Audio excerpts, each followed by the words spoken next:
ரஞ்சிதா, நீ நிஜமாவே எனக்கு ஹெல்ப் பண்ணணும்னு நினைச்சிருந்தனா நீ என்ன செஞ்சிருக்கணும் தெரியுமா? நான் சொன்ன மாதிரி இந்த ஊரை விட்டு நீ போயிருக்கணும். என் வாழ்க்கையை விட்டு நீ விலகி போயிருக்கணும். எனக்கு இருக்கிற மென்டல் டார்ச்சரை பத்தி நான் உன்கிட்ட ஏற்கனவே சொல்லியிருக்கேன். எங்க அம்மாவோட வார்த்தையை மீறி என்னால உன் கூட சேர்ந்து வாழவே முடியாது. உன்னை என்னால மறக்கவும் முடியாது. ஆனா உன்னை பார்க்கும் போதுதான் என் மனசாட்சி என்ன உறுத்துது. குற்ற உணர்ச்சி என்ன கொல்லுது. உன்னை மறக்கணும், அந்த டென்ஷனை மறக்கணும்னு தான் நான் குடிக்கவே ஆரம்பிச்சேன். அத நிறுத்துறதுக்கு மருந்து கொடுத்ததால நீ எனக்கு எந்த நல்லதுமே பண்ணல. மேலும் பிரச்சனை தான் வந்திருக்கு. அப்படி இல்ல அருண். போது ரஞ்சிதா, நீ எனக்கு எந்த விளக்கமும் சொல்ல வேணாம். நீ என்னோட நாலேஜ் இல்லாம நீ எனக்கு மருந்து கொடுத்திருக்கவே கூடாது. அது உன்னை எங்க கொண்டு வந்து நிறுத்திருக்கு பாத்தியா? நான் அதுக்காக வருத்தப்படல அருண். நான் நல்லதை நினைச்சுதான் செஞ்சேன். அதுல இந்த மாதிரி குழப்பங்கள்லாம் வரும்ன்றத நான் எதிர்பார்க்கவே இல்லை. சூழ்நிலை எனக்கு எதிரா இருக்கிறதுனால நான் தான் விஷம் கொடுத்து கொலை பண்ண பார்த்தேன்னு என் மேல பழிய போட்டாங்க. போலீஸும் அதை நம்பிதான் விசாரிக்கிறாங்க. கோர்ட்லயும் அதை சொல்லிதான் என்ன ஜெயில போட போறாங்க. ஆனா அதை பத்தியெல்லாம் எனக்கு எந்த கவலையும் இல்ல அருண். என்னோட பயம் எல்லாம் ஒண்ணுதான். உங்களுக்கும் என் மேல சந்தேகம் இருக்கா? நான் உங்களுக்கு விஷம் கொடுத்திருப்பேன்னு நீங்க நம்புறீங்களா அருண்?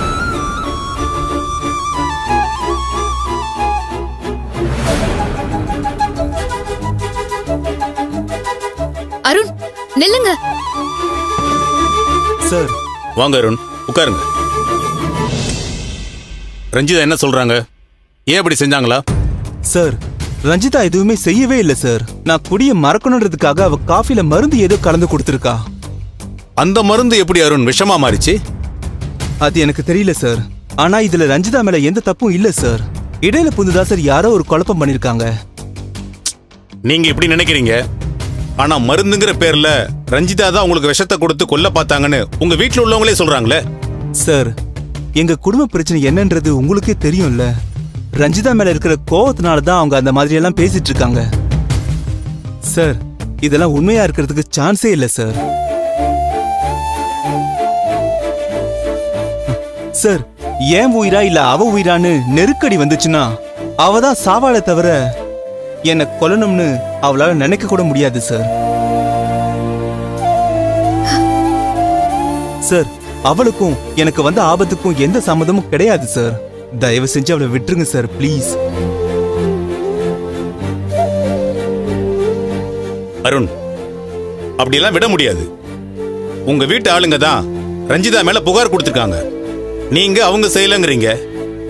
ஆளுக்கு மாறி மாறி சொல்லிட்டு இருந்தா நாங்க என்னதான் பண்றது? சார், மத்தவங்க சொல்ற எல்லாத்தையும் விடுங்க சார். என்ன கொல்ல பார்த்தாங்கிறது தான் சார் அவ மேல இருக்கிற கம்ப்ளைண்ட். அது உண்மை இல்லைன்னு நானே சொல்லும்போது அதை ஏன் சார் நீங்க கன்சிடர் பண்ண மாட்டீங்க? ஏன் ஸ்டேட்மெண்ட்டை முக்கியமா எடுத்துக்கிட்டு ரஞ்சிதாவை வெளியே விட்டுடலாம்ல சார்? சார், கல்பனா கொடுத்த வாக்குமூலத்தை வச்சு தானே என்னைய வெளியே விட்டீங்க. அதே மாதிரி நான் சொல்றதை வச்சு ரஞ்சிதாவை ரிலீஸ் பண்ண முடியாதா? அருண், அதுவும் இதுவும் ஒண்ணும் இல்ல. அம்மாவையும் தன்னையும் அடிச்சது யாருங்கிறத கல்பனா நேர்ல பாத்திருக்காங்க. அதனாலதான் அவங்க ஸ்டேட்மெண்ட்டை வச்சு உங்களை ரிலீஸ் பண்ணோம். உங்களை விஷம் கொடுத்து கொலை பண்ண முயற்சி பண்ணிருக்காங்க. ரஞ்சிதா மேல இருக்கிற நம்பிக்கையில அவங்க இதை செய்யலன்னு நீங்க சொல்றீங்களே தவிர நீங்க அதை நேர்ல பார்க்கல. நீங்க நம்பிக்கையில பேசுறத சாட்சியா எடுத்துக்கிட்டு அவங்கள வெளியில எல்லாம் விட முடியாது. சார், என்ன சார், முடியாது முடியாதுன்னு சொல்லாதீங்க சார். செய்யாத தப்புக்காக ரஞ்சிதா ஸ்டேஷன்ல இருக்க கூடாது சார். அவ வெளியே வரத்துக்கு என்ன வழின்னு மட்டும் சொல்லுங்க சார், ப்ளீஸ். இந்த பாருங்க அருண், உங்க ஃபியான்சி கல்பனா தான் ரஞ்சிதா மேல கம்ப்ளைண்ட் கொடுத்திருக்காங்க. சார், அவ என் ஃபியான்சிலாம் கிடையாது. என் வீட்ல இருக்கிற ஒரு கெஸ்ட், அவ்வளவுதான். அவளை நான் கல்யாணம் எல்லாம் பண்ணிக்க போறது கிடையாது சார். அது உங்க குடும்ப பிரச்சனை. என் வருங்கால புருஷனை கொல்ல பார்த்திருக்கா, அவன் மேல ஆக்ஷன் எடுங்கன்னு கல்பனா கம்ப்ளைண்ட் பண்ணிருக்காங்க. சந்தர்ப்ப சூழ்நிலையும் ரஞ்சிதாவுக்கு எதிராக தான் இருக்குது. அதனாலதான் சந்தேகத்தின் பேர்ல ரஞ்சிதாவை அரெஸ்ட் பண்ணிருக்கோம். கல்பனா கம்ப்ளைண்ட வாபஸ் வாங்கிட்டா ரஞ்சிதாவை ரிலீஸ் பண்றதுல ஒரு பிரச்சனையும் இருக்காது. ஓகே சார், நான் இப்பவே போய் அவகிட்ட இதை பத்தி பேசுறேன். இன்னும் கொஞ்ச நேரத்துல அவ இங்க வந்து கேஸ் வித்ட்ரா பண்ணிட்டு வா. அருண், அது மட்டும் போதாது. கல்பனா மட்டும் இல்ல, உங்க ஃபேமிலியில இருக்கிற மொத்த பேரும் ரஞ்சிதா மேல சந்தேகப்படுறாங்க.